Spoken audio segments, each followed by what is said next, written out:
affected, right, by a lot of exogenous factors. Okay, I wanted to mention this last week, and I think I forgot to use this particular word.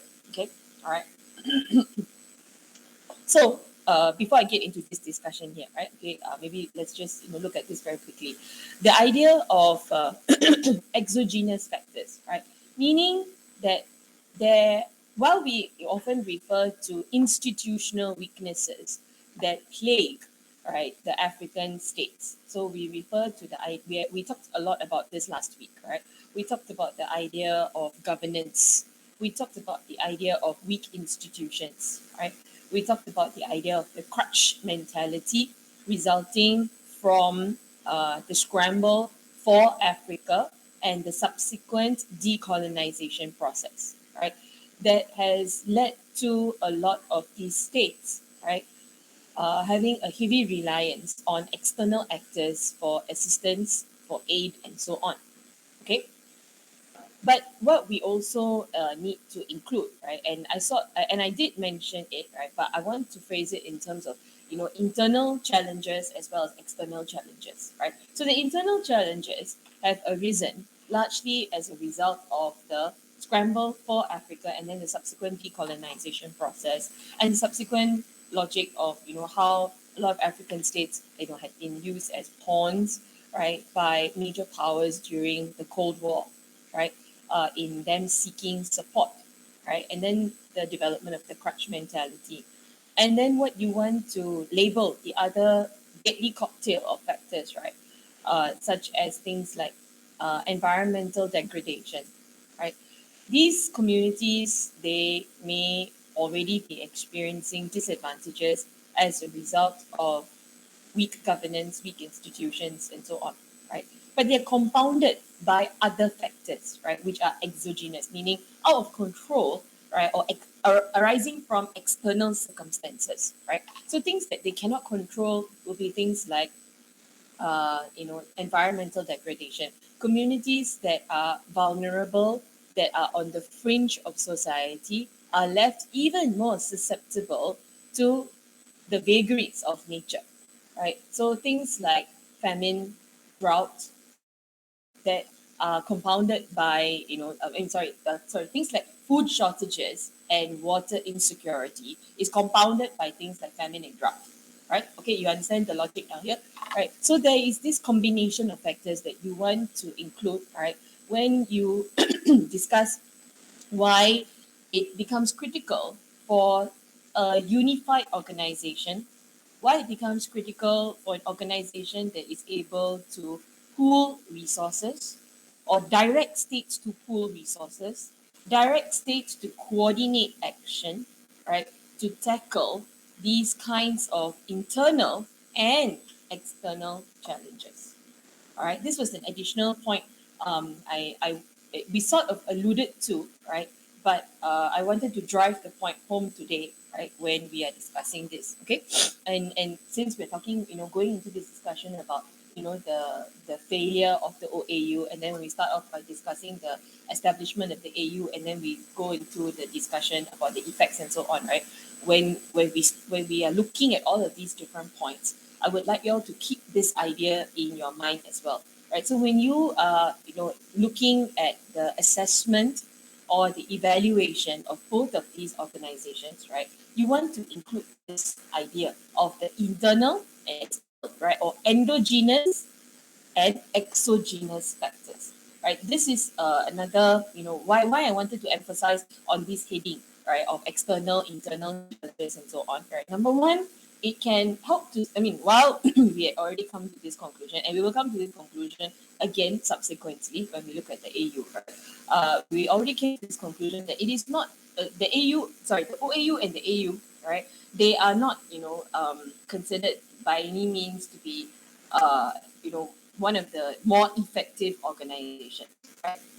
So as a result of that, you want to think about how you're going to temper your assessment or evaluation. It'd be easy, yeah, I'll admit, right? It'd be very easy to just trash it from the very beginning and to highlight, these are all the different institutional failures, right? But these institutional failures, remember, you always ask this question, right? When we talk about the pathology, right? Can you please write that down, right? Link it to the idea of the pathology, right? Talk about the pathology of international organizations, right? We always examine what is the origins of pathology, right? Is it um, the pathology arises, right, as a result of malfunction of the workings of the organization per se, right? Is it to do with the fact that it is an inefficient secretariat, or the secretariat, split into two, like what we see with the IMF and the World Bank? You've got people coming from different educational backgrounds who have different approaches as to how the organization should progress, and what kind of policy, what are policies they should generate based on their ideas about whether you want to have revolution, or you want to continue to craft policies that have been always crafted. So is there institutional inertia on the part of the secretariat? Is there economic mismanagement, right, or a high amount of money spent by the organization, like, which is what we will critique when we look at the International Criminal Court, right? So, have they spent a lot of money but are unable to have much to show for it? And why have they spent money? So there are different reasons for us to, highlight these pathological, factors, right, associated with the IOs. But when you want to look at these kinds of organizations, like when you look at the EU, for instance, right, if there are any failures on the part of the EU, say, for example, the EU is plagued by problem children states, right, like Hungary, Poland, Greece, and so on. Is it because these states suddenly decided to turn rogue, like Hungary and Poland, for instance, right, as a result of change in domestic leadership, which is what we will see, which is what we saw, right, in the case of Hungary or in the case of Poland, right? But when you look at Greece, for instance, right, within the EU, one of the criticisms, right, of the EU is that the fact that Greece is a child within the EU and has placed a huge amount of burden is largely to do with largely to do with Greece's economic mismanagement, right? Why do they have such high debts and so on? And the fact that there was inadequate. Even though even though Greece didn't really make the cut in terms of being fulfilling the requirements of being part of the Eurozone and so on, it was still accepted as a member of the EU. So what are the reasons, right? These specific ideas relating to the members, specific ideas relating to what contributes to the failures and the ineffectiveness, right? So in the case of the African organizations, you want to, of course, come to this conclusion where it is one of the more least effective organizations, in comparison to all of the organizations that we've examined so far, right? But where does this institutional weakness arise from, right? So the endogenous and exogenous factor would be a good way, rather than to just put in a paragraph to say, oh, there are weaknesses, there is state failures. You are dealing with developing states. You're dealing with the idea of weak governance, poor governance, or weak institutions, right? But rather than to just label it as such, right? When you have a a thematic paragraph, right? One that refers to endogenous factors, one that refers to exogenous factors, it ups the analytical quotient of your answer. And why I want to emphasize on this is because for this topic, it is very easy for us to just gloss over and label everything as poor governance or weakness, and they are least developing countries. Therefore, right, so the justification of these answers is just reduced to a couple of sentences, right? And that doesn't contribute to the richness of your analysis. I mean, you have so many other arguments that are there, right? But it doesn't contribute to it. And why I want to emphasize this also, right, is to eventually link this idea of endogenous and exogenous factors, right, to the current situation, right, that the AU is basically faced with, right. So what you want to look at is that they are already embattled, right? The states are already embattled, right? With all of these combination of issues, right, relating to weak governance, relating to weak institutions, and all these environmental vagaries, uh, uh, where it has basically damaged, right, human security, right? Where this becomes something that you can link to current events, right, is the logic of how the COVID-19 pandemic has actually exacerbated, right, all of these issues that the AU is grappling with, that the African states are grappling with. So you have states that are already poor. You have states that are already having majority of the population living below the poverty line. Majority of the states are already experiencing insecurities relating to medical or healthcare benefits, relating to access to food, relating to access to water, right? Relating to also access to things like employment, right? And then subsequently, you already have all of these problems, right? How does the COVID-19, and of course, also don't forget the AIDS pandemic, the AIDS, can we call it pandemic? It's not pandemic, right? The AIDS crisis. Okay, thank you, thank you. I was like, my brain was thinking, what can we call it? The AIDS crisis, right? That it exists in many of these states, right? And the logic is that when you look at the current scenario about these African states not being able to receive adequate vaccines, right? So if you look at the current reports by UN AIDS Association, right? Uh, we've got about 2/3 of the world's population who are living with AIDS, who are actually located in the African continent, right? And the rationale is that less than 1/3 of these populations have actually, sorry, less than 3%, not 1/3, am I saying? Less than 3% of these populations, right, have actually had access to even the first dose of the coronavirus vaccine. And the lack of access to the vaccine has only made people who are afflicted by COVID-19 even worse, right? They are more likely to die than those who are non-AIDS people. Okay, you know what I'm saying, right? When I say not, I mean people who do not have AIDS, who are not affected by AIDS, right? And then you have the rationale where global economies are already affected by the pandemic, right? In terms of employment, in terms of supply chains, in terms of manufacturing, in terms of access to things like education and so on, right? Because economies have a lot of economies basically came to a standstill, right, in the initial periods of the COVID-19 pandemic. So how has this exacerbated all of the existing problems that the states are facing, which makes the job of regional organization in the African continent even more complex, right? So that is why I wanted to introduce the idea of the endogenous versus the exogenous factors, right? Because you want to include this logic. I've included at the end of the next set of slides, that means the slides on the AU, right? I've included, a link to an article by uh, Crisis Group International, right, which has made, identified several different areas that the AU needs to work on, right, in light of the COVID-19 pandemic. What are the major crises that address in relation to that, right? So that is the theme that I want. Sorry, that is the theme that I want you to pay attention to as we go through the rest of the material. Okay, all right. Are we okay on this one? Right, the endogenous and exogenous factors. If you cannot remember that, just use external, internal challenges, right? Martha will know what you're referring to, right? That will be an extremely useful theme, right? We didn't emphasize right on this logic of external, internal challenges so much in the other topic. So we looked at EU also.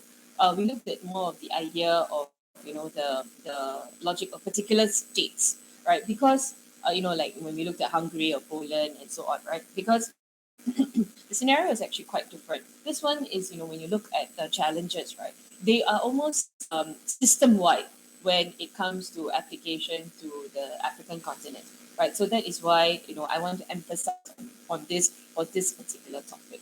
Okay, all right, okay, let's continue with this part here. right? So we're looking at this idea of the institutional effects of the OAU, right? We're still at the OAU, okay?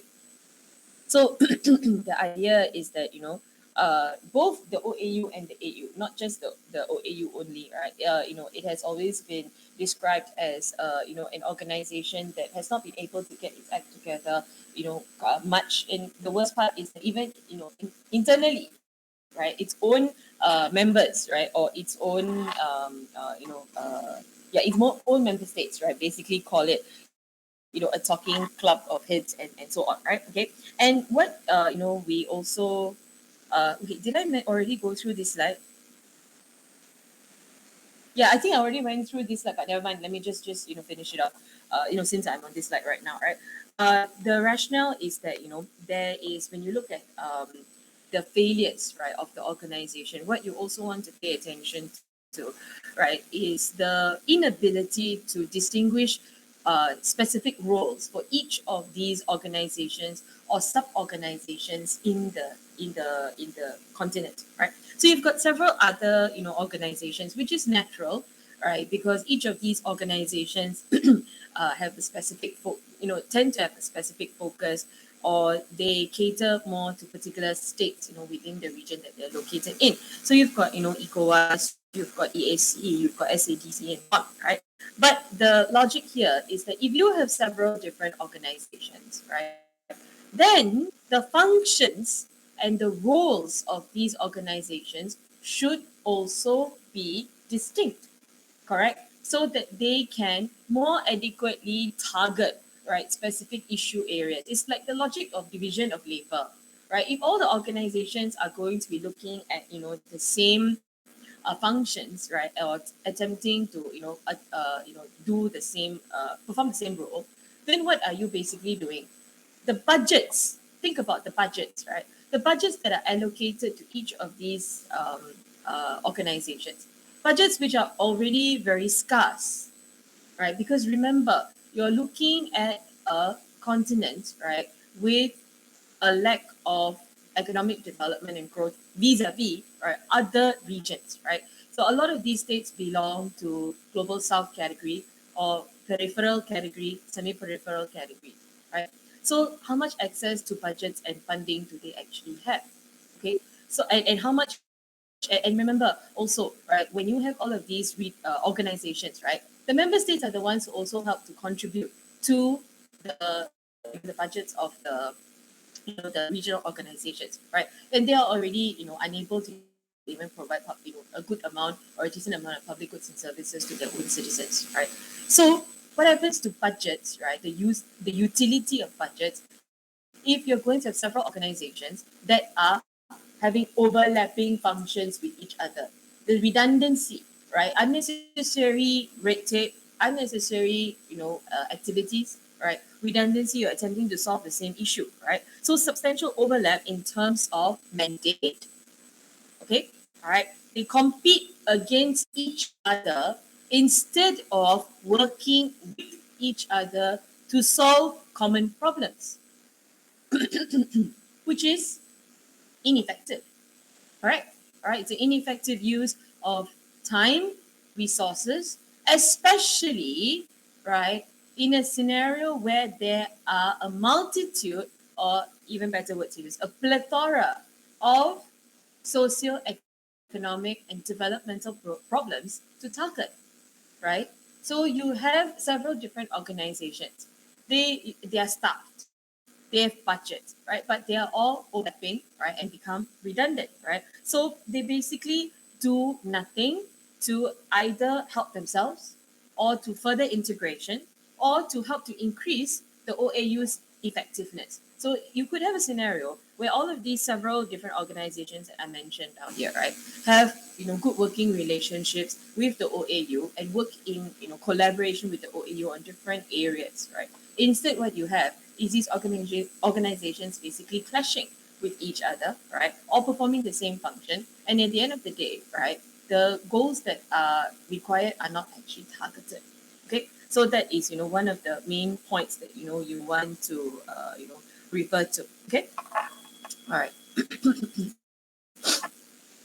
Then when you look at the security mandate, right, of the OAU, right, what you see is between 63 and 80, there are several different disputes that it did, help to respond to, right? Okay, but my question also is that if you look at the different disputes, right?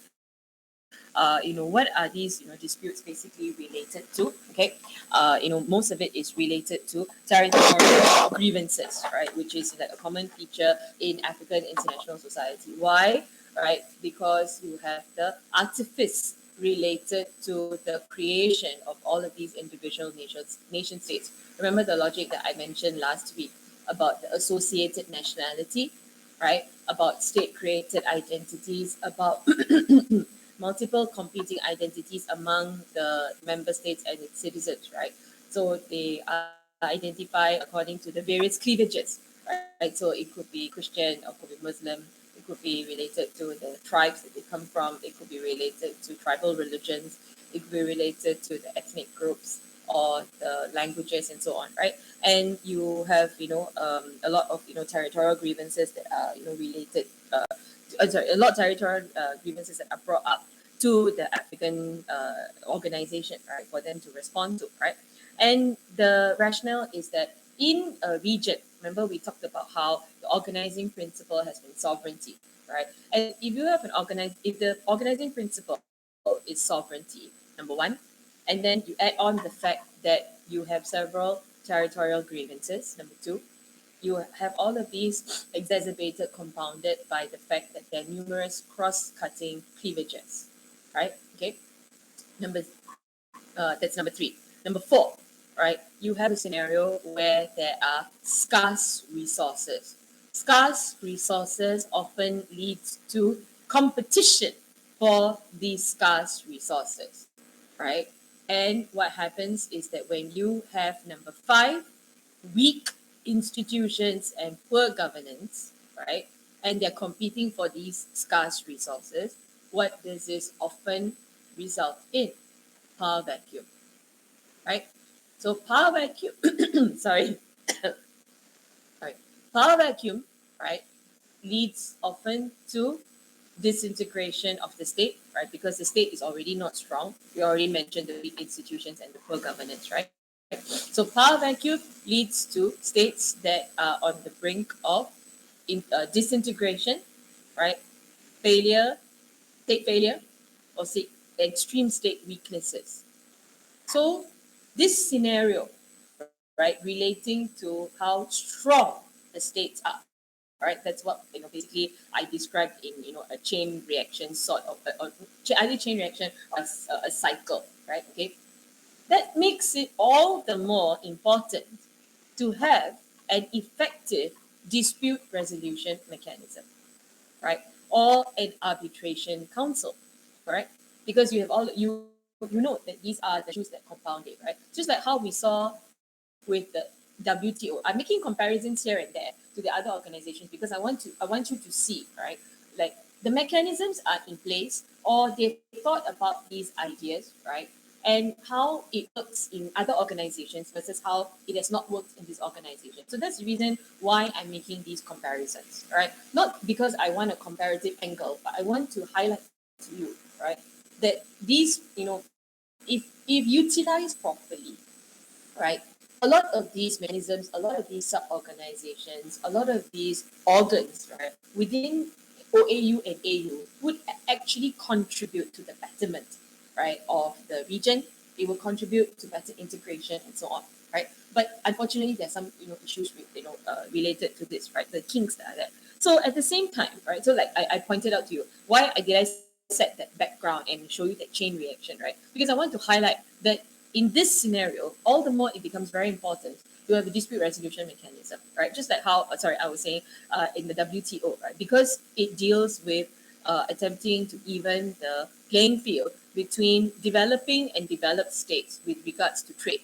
And there are bound to be clashes. Therefore, the significance of the dispute resolution mechanism in the WTO was of extreme importance, right? And it came to a standstill when Trump's presidency refused to endorse or renew or appoint any other judges to the appellate body, right? And subsequently now, it is they're looking at ways to restore that, right? So then you look at this scenario down here. They have a commission of mediation, conciliation, and arbitration, but it has not been useful, right? It has not worked to basically solve any of the issues that has come to it, right? So it has remained virtually inactive, right? So the mechanism is there, right? But the states, they do not invoke the provisions, right? And you do not have states, right, that refer any disputes to it. Why do you think so? Why do you think this occurs? What could be a possible reason? What could be a possible reason? Why would state, if you have a arbitration mechanism, right, or a dispute resolution mechanism, why do you think the states do not invoke the provisions or do not refer any disputes to it? Huh? Okay, they don't believe in its efficacy, right? Because why would they not believe in its efficacy?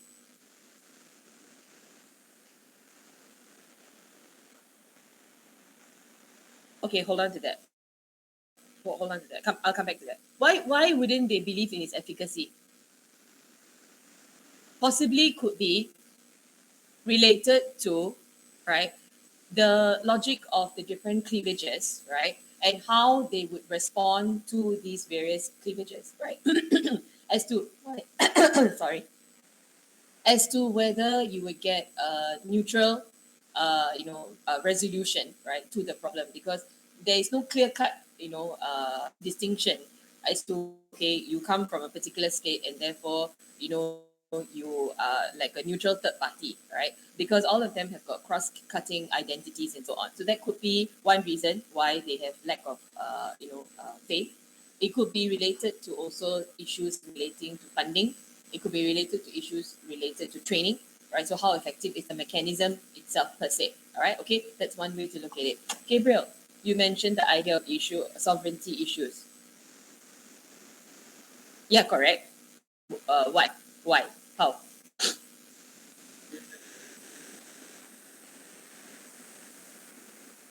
Uh-huh. What does let's backtrack a little bit, right? When you look at the idea of arbitration and dispute resolution, and then you connect it to the idea of sovereignty, what is it equivalent to?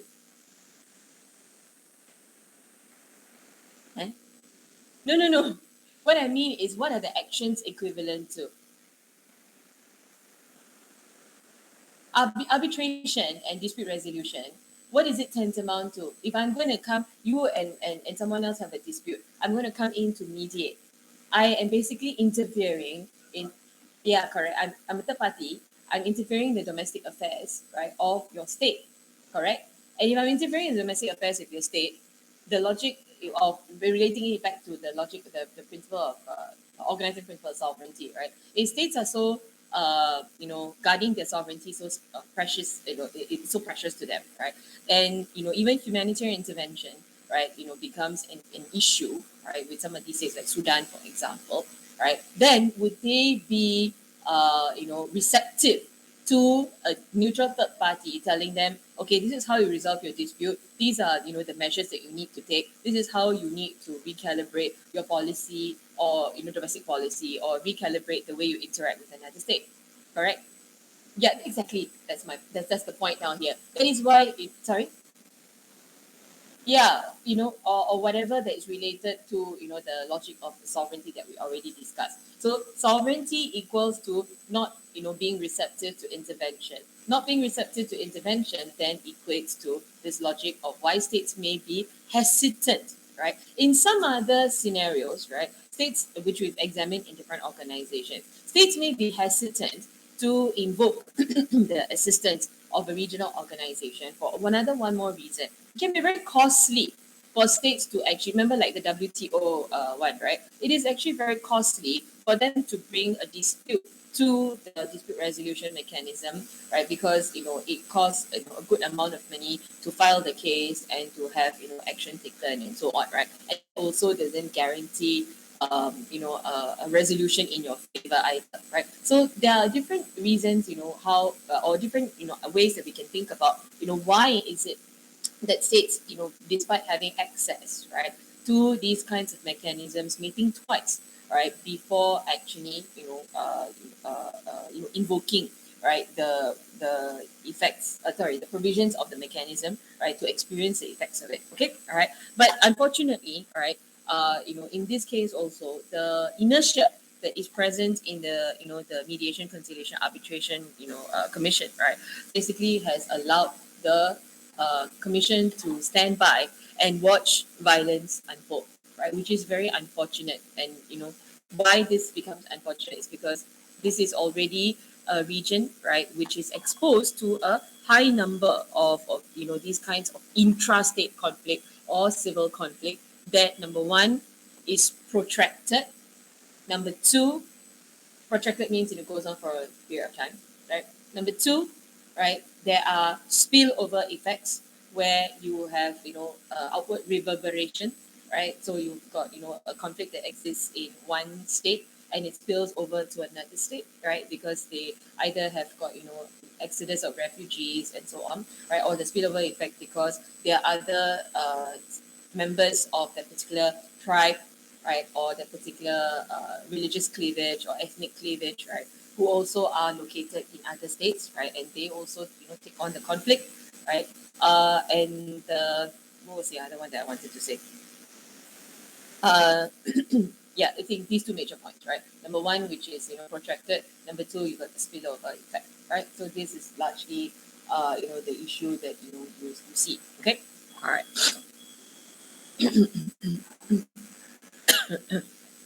Right. So with this one here, right, this one is an example of the couple of different conflicts that we've noticed, right? When you have got, say, for example, if you want to make a case and you want to highlight, how it is stood by and watched violence unfold and so on, right?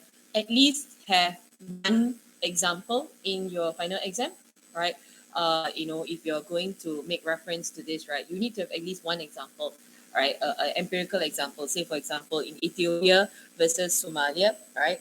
Where you have got, irredentist claims, right? Irredentist is a reference to a device by government to redirect citizens' discontent against outsiders, right? Basically, when you divert attention of your citizens, right, and point, them to another conflict that is brewing, right, so that they will not pay attention to what, domestically is occurring, right? So, you have got, some level of positive response by the OAU, right? They managed to arrange, periods of truce, right?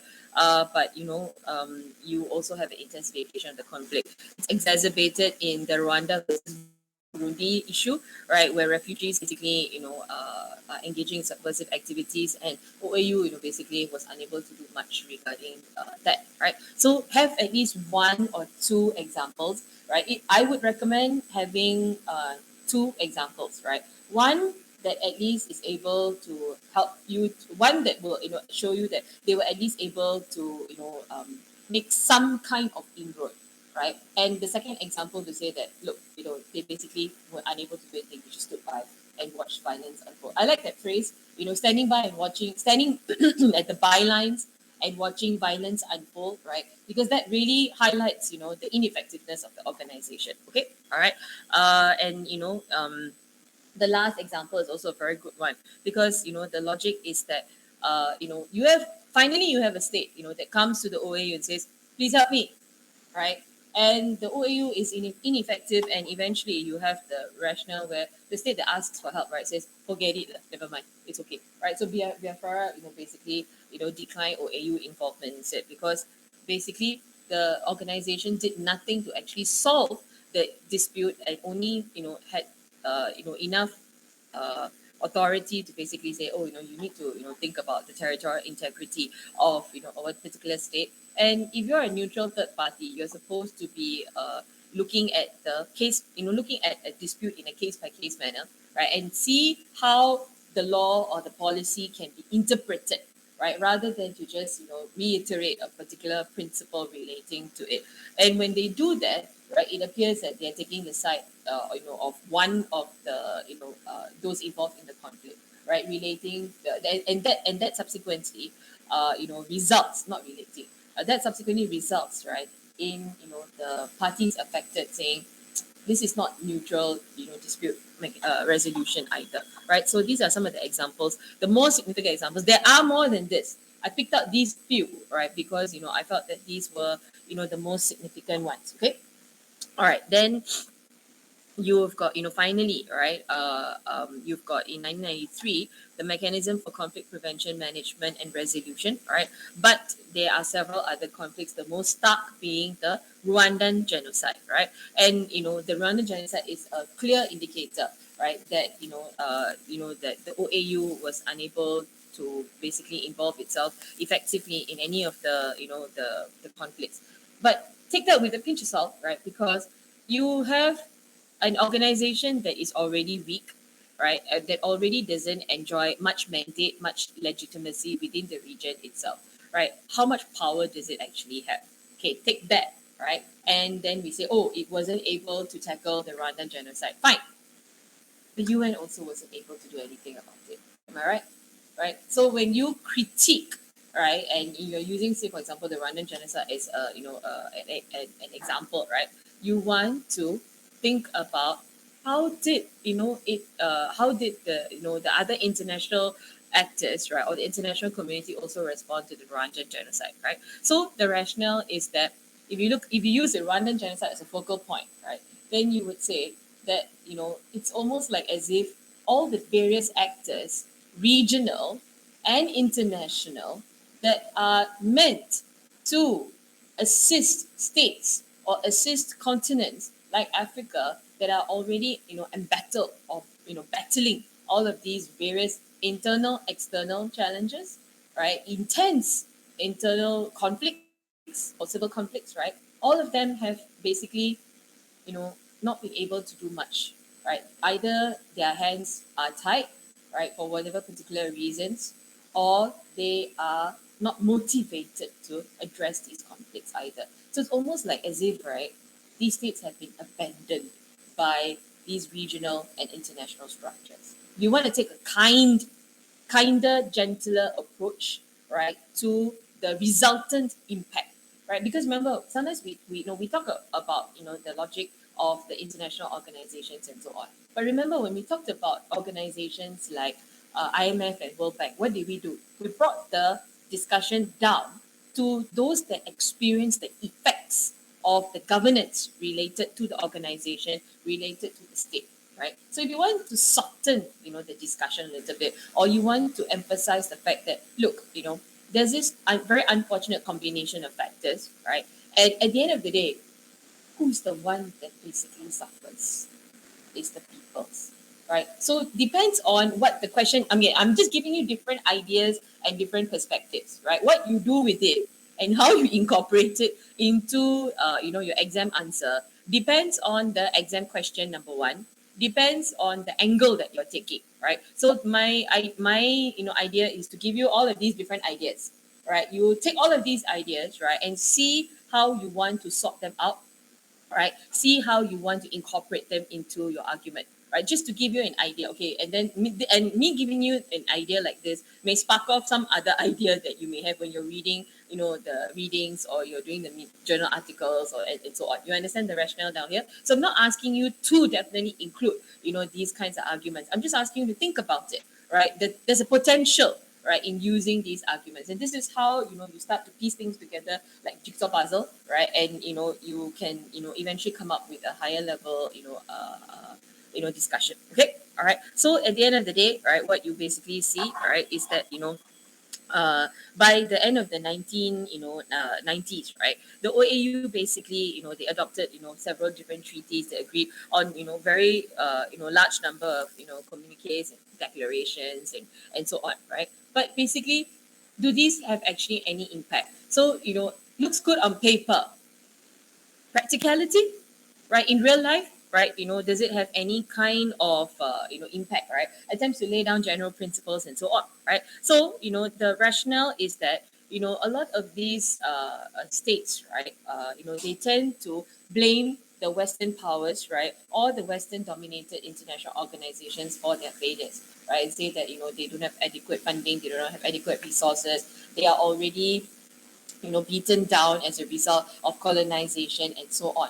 True, right? That is an undeniable fact, right? But what also becomes problematic is that this, unfortunately, this political and policy context, this complex political and policy context that African states find themselves in, right, is often used as, if you want to be harsher, excuse, or if you want to take a slightly softer tone, then you can use the word that I've used down there, alibi, right? It's either used as an excuse or an alibi, right, for bad governance, poor governance, right, of African states themselves, right? You have the mechanisms there, but you are unwilling to utilize it, to its maximum efficacy, right, because of whatever fears or whatever insecurities that arise out of sovereignty, right? Okay, so that is one of the major issues out here, right? So you have this logic about uh you know your general principles like sovereign equality,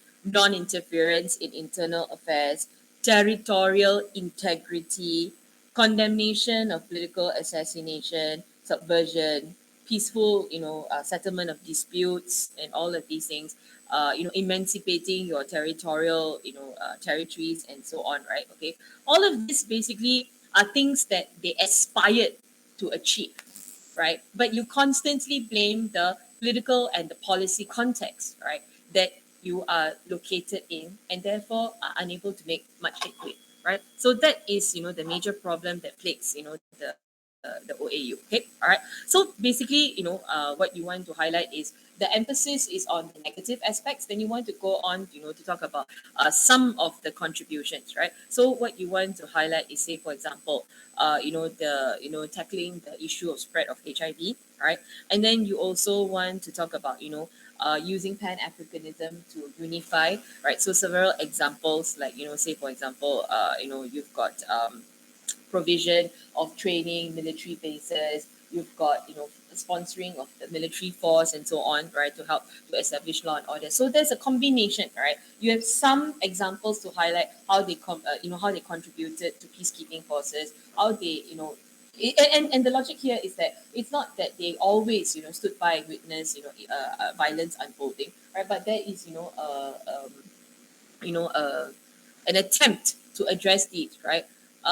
So you could say that, one, there's inertia on the part of the organization, compounded by, states being unreceptive, right, to the organization, and that is what leads to this combination. Then this combination is what leads to the failure. Okay, all right. All right. OAU at that point was seen to be largely silent, right? Constantly deferred to the ECA, right? But it did, initiate several different institutional, innovations or developments, like your African Development Bank or your African Development Fund. These emerged under the OAU, right? So it's not to say that there was no attempt to do so, right? Move towards greater financial multilateralism, right? And the establishment of the African Economic Community.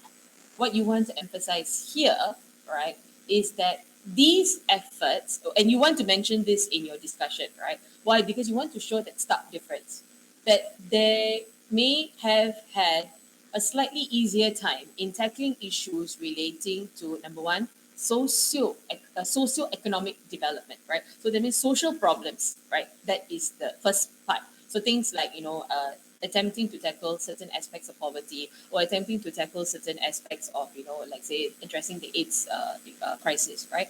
Second thing is that states will be more receptive or willing to cooperate based on that. Second thing is that states, they are also more willing, right, to cooperate, or states are more willing to receive assistance, right, which they will now not dub as interference, right, when it comes to economic activities, right? So this all goes back to your realist thinking of states, right? Because when there are economic, benefits to be had, they are more likely to be receptive to cooperation, right? Whereas when it's political or when it's diplomatic, right, they are less receptive. Why? Because it is the organizing principle of sovereignty that stops them from doing so, right? Because that is seen as interference in the the domestic affairs of the state, right? So you can make this stark distinction in your discussion. Okay, all right. Okay, and then finally that, like like what I mentioned down here, right? Things about relating to human rights, relating to rights of the peoples, right? So the establishment of the charter, sorry, establishment of the African Court on Human and People's Rights, right, in 2004, and then the African Commission on Human and People's Rights in 2011, and subsequent, and so on, right? So these kinds of issues, right, or these kinds of institutions, the states are more receptive towards it, towards the OAU, and you'll find that the examples that are given in the slide, right, basically help to cement the idea that the states would be more willing to cooperate, right, based on either social issues, right, or socio developmental issues, right, where they require assistance, or economic issues. So that's the emphasis that you want to place. Okay. All right. Subsequently, in 2000, right, you have the Lomé Declaration. Please underline that one, because if you are writing an answer that talks about, okay, first you have the establishment of the OAU, and then subsequently how it evolves into the AU, right, then you would need to mention the Lomé or LOM, I don't know how to pronounce it. Sorry, LOM Declaration, right, in 2000, where they decided that, okay, we need to have fundamental shifts and changes related to the OAU to shed its image of the dictators club, and so on. All right. Okay. So what you want to emphasize, right, is that the OAU was basically known for helping with issues like apartheid, mediating some minor border conflicts, right, in some of the peacekeeping missions, right, and then you want to contrast that with the other activities that the AU basically has been able to target, and show that there's been a slight improvement, but not that much improvement, right? Okay, so that is how you want to phrase the discussion. Okay, all right, like the AU is like a revamped version of the OAU. Okay, all right, all right. Okay, so let me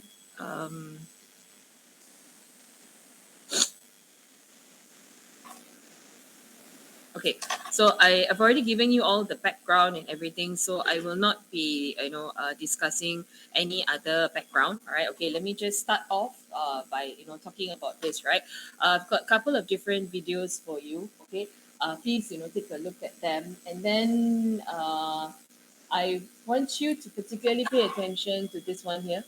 The African Union explained its Africa's 55 member union, the European Union of Africa, right? So basically that video, helps to summarize the ideas related to the comparison between, AU and EU, all right? I also like the Caspian report video, right, of what the African Union basically is, okay? So take a look at those in particular. I would, rather than go to the website and look at what the organization says about itself, right, which is um, so many different lofty and ambitious declarations and so on. I would rather you take a look at the videos, because it's summary of the mandate and the meaning of the organization and so on, right? So in particular, I would say watch the Caspian. I mean, whatever that is there, please take a look at it, right? But in particular, right, the Caspian Report one, that how important is the AU? I think it's Vice News or Vox News, either one of it. I think it's also quite relevant. And also, please take a look at the one that compares it to the EU. Okay. All right. Okay. Let's do this. Okay. Let me do this one slide. All right, and then we go for the break. Okay. All right. Okay. So this one down here, what you want to explain, right, is that there are 55 members, right? And I think what you would like to indicate also is the drama over Morocco, right? Because Morocco basically rejoined African Union after almost more than 3 decades. Right, it voluntarily exited out from the OAU, right? Because it had basically annexed what's that, Western Sahara, right? And there was a focus of conflict between Western Sahara and Morocco, and whatever benefits and special status that Morocco had within the OAU and then subsequently the AU, right? All of this was basically taken away, right? And then eventually they said that we shouldn't be a state that is outside of the organization, right? And I like that phrasing down that Morocco should not remain outside its African institutional family, right? That's a nice phrase to use if you want to describe how states should within the region should take advantage of the organization, right? Because the AU technically then represents this African institutional family, right? Especially if you link this to the idea of why did they want to establish a regional organization in the first place. Go back to last week's argument where we talked about the Pan-Africanism movement, right? So that becomes something that you can link, right? So okay, why is it an African institutional family? Then you link it back to the history or the origins, right? So the logic here, why I mentioned this, how you can utilize it, is to highlight to you, you do not have to write a long story about the institutional origins of the organization, of the history of the organization. You can pick up on one particular issue, why Pan-Africanism was seen as important, number one. Number two, why is this logic of institutional family seen as important? Because as a result of the effects of colonization and decolonization and how the region was basically split, right, artificially, right? So these kinds of concepts, you pick it up and you connect it, right, to the sentiments of the states in this case, right? Or you want to steal this idea of how all the more in this particular scenario, the OAU and the AU represents, right, or come closest to an institutional family for African states, right? And then that argument is already crafted, settled, and done already, right? So that is how you could utilize the historical aspect or the institutional origins. Like I said, don't have to put in long paragraphs or the chunky discussions, right? Just because it is something that has been mentioned in the subject guide or something that is mentioned in the lecture notes. How do you use that information? How do you use it with brevity? That is the other issue down here. Okay, all right. So that's what you basically want to look at, right? The video is one of the more recent ones in comparison, because there are several different videos on Morocco exiting AU, right? So I picked this one in particular because this one explains how they asked to be reinstated, right, and how in 2017, right, they readmitted. So the membership numbers of AU comes back to 55. All right, okay. It's 102. All right, I think we can take the lunch break now, so we come back at 117. All right, around there. Okay, all right.